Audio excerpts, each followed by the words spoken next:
friends बरायबाय बडो जब info official YouTube चैनलाव आशा खालामो नोंथांमोना बयबो मोजां दङ दा बिग आपडेट बेनो जाबाय वर्किं टेस्ट जोबाखै आरो नोंथांमोना एडमिट मोनदों बेनि सायाव गोबां कमेन्ट्स फैगासिनो दङ दा बेनिनो डिटेल्सखौ लाना फैदों दा नोंथांमोना गोबां गोनो गोथो जागासिनो दङ फरेस्ट गार्डआव आरो लोगोसे Gr.1 आवहाय एन्ड बेनिफ्राय नोंथांमोननि अरेल टेस्टआ जासिगोन थाबैनो 25 एप्रिलाव बेनो जाबाय नोंथांमोननि कन्स्टेबल लेभेलाव बा नोंथांमोननि फिजिकल टेस्ट जासिगोन एसए लेभेलाव स' लोगोफोर गोबाव खालामा जों थांगोन अफिशियेल वेबसाइटआव बेनिफ्राय डिटेल्सखौ नायगोन आरो नोंथांमोननोहाय डिटेल्सखौ होगोन दा लोगोफोर जाय नोंथांमोना चेनेलाव गोदान साबस्क्राइब खालामना लाबानो जाबाय बडो जब इनफो यूट्यूब चेनेलाव आरो बिटिसिनि Gr.3 नि एग्जाम Gr.4 नि थाबैनो जासिगोन नोंथांमोना लास्ट उइक मेआव मोननायनि चान्सआ दङ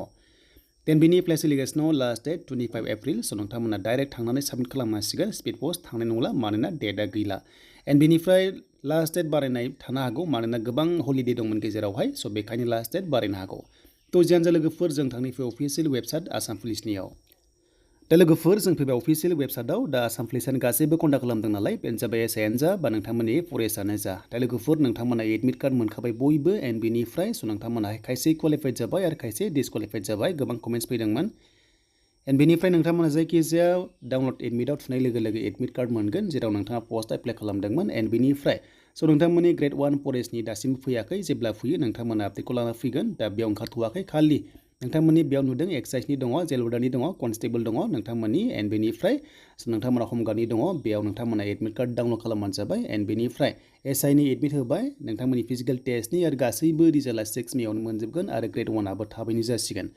दा लोगोफोर गुबै बाथ्राया जाबाय दासान्दि वाकिं टेस्टआ जागासिनो दङ नोंथांमोननिया आरो बेयाव स' जायफ्रानोखि नोंथांमोना एडमिट मोनदों स' नोंथांमोननि बाइबा टेस्टनि थ' गोबां गोनो गोथो जागासिनो दङ बेनो जाबाय ओरैबायदि जागोन खायसे सानदों जे एडमिट मोनबाय खारा गारा बा थाबाया गारा बे नङा बाट नोंथांमोननि थाखाय मोनसे क्लियारेन्स होखादों जे नोंथांमोननि थाखाय बेखौ लाबोगासिनो दङ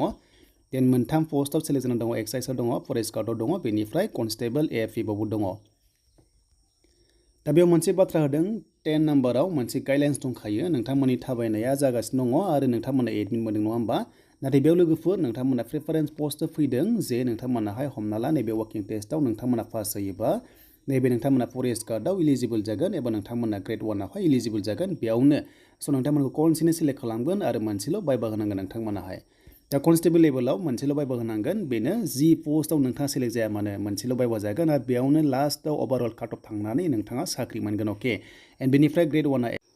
स' दानिया फैबाय Gr.1 आव जायफ्रा सेलेक्ट जाना दंमोन एग्जामाव स' नोंथांमोना एडमिट मोनबाय वाकिं टेस्टआ सोलिगासिनो दं एबा सोलिगोन बा नोंथांमोना जाबाय थादों दा बयबो कमेन्ट्स खालाम जायफ्रा होदों दा बाथ्राया जाबाय नोंथांमोनाबो बेयाव क्वालिफाइड जानांगोन एन्ड बेनिफ्राय नोंथांमोनाहाय एसआइजों लोगोसे अरेल टेस्टआ थाफागोन बेखायनो बे रेंकखौ आलदा आलदा होदों जे